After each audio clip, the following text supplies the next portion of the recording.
ہجرت کے بعد گو برابر اسلام ترقی کرتا رہا اور ہر محاذ پر کفار کے مقابلہ میں مسلمانوں کو فتوحات بھی حاصل ہوتی رہیں اور کفار اپنی چالوں میں ناکام و نامراد بھی ہوتے رہے، مگر پھر بھی کفار برابر اسلام کی بیخ کنی میں مصروف ہی رہے اور یہ آس لگائے ہوئے تھے کہ کسی نہ کسی دن ضرور اسلام مٹ جائے گا اور پھر عرب میں بت پرستی کا چرچا ہو کر رہے گا۔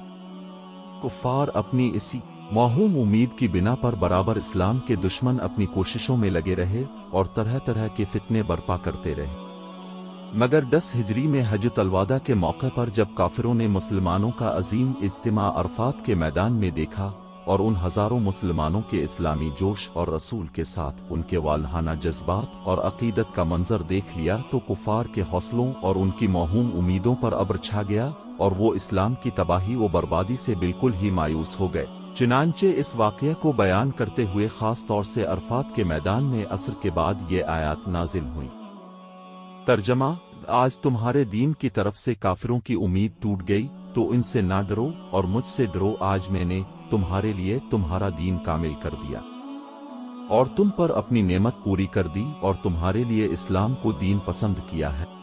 حجۃ الوداع، الوداعی حج، وہ اہم ترین حج ہے جو رسول اللہ نے 10 ہجری 632 عیسوی میں ادا کیا۔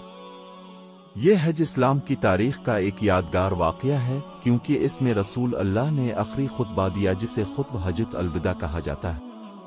یہ خطبہ اسلام کے بنیادی اصولوں، انسانی حقوق اور سماجی انصاف کا ایک جامع بیان ہے۔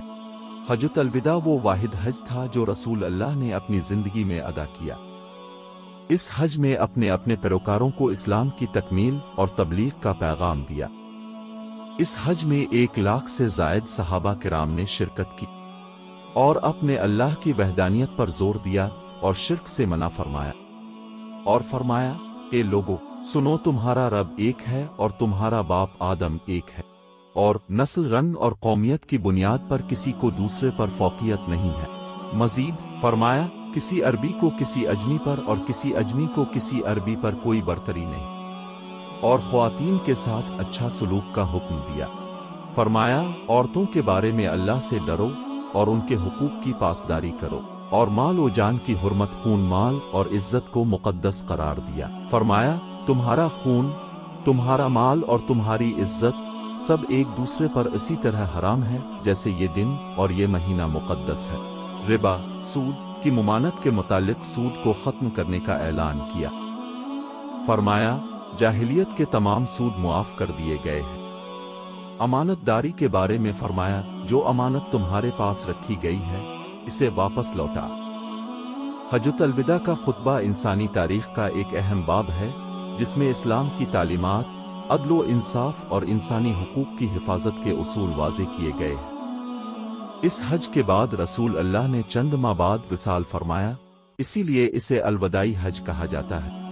مروی ہے کہ ایک یہودی نے حضرت عمر فاروق اعظم رضی اللہ تعالیٰ عنہ سے کہا کہ تمہاری کتاب میں ایک ایسی آیت ہے کہ اگر ہم یہودیوں پر ایسی آیت نازل ہوئی ہوتی تو ہم لوگ اس دن کو عید کا دن بنا لیتے۔ تو آپ نے فرمایا کہ کون سی آیت؟ تو اس نے یہ آیت پڑھی۔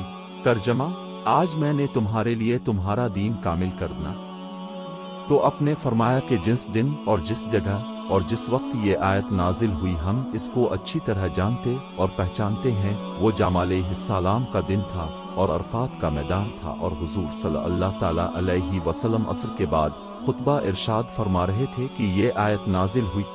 آپ کا مطلب یہ تھا کہ اس آیت کے نزول کے دن تو ہماری 2 عیدیں تھیں، ایک تو عرفہ کا دن، یہ بھی ہماری عید کا دن ہے، دوسرا جمعہ کا دن، یہ بھی ہماری عید ہی کا دن ہے، اس لیے اب الگ سے ہم کو عید منانے کی کوئی ضرورت ہی نہیں ہے۔ یہ بھی روایت ہے کہ اس آیت کے نزول کے بعد حضرت امیر المومنین فاروق اعظم رضی اللہ تعالیٰ عنہ رونے لگے، تو حضور صلی اللہ علیہ وسلم نے دریافت فرمایا کہ اے عمر، تم روتے کیوں ہو؟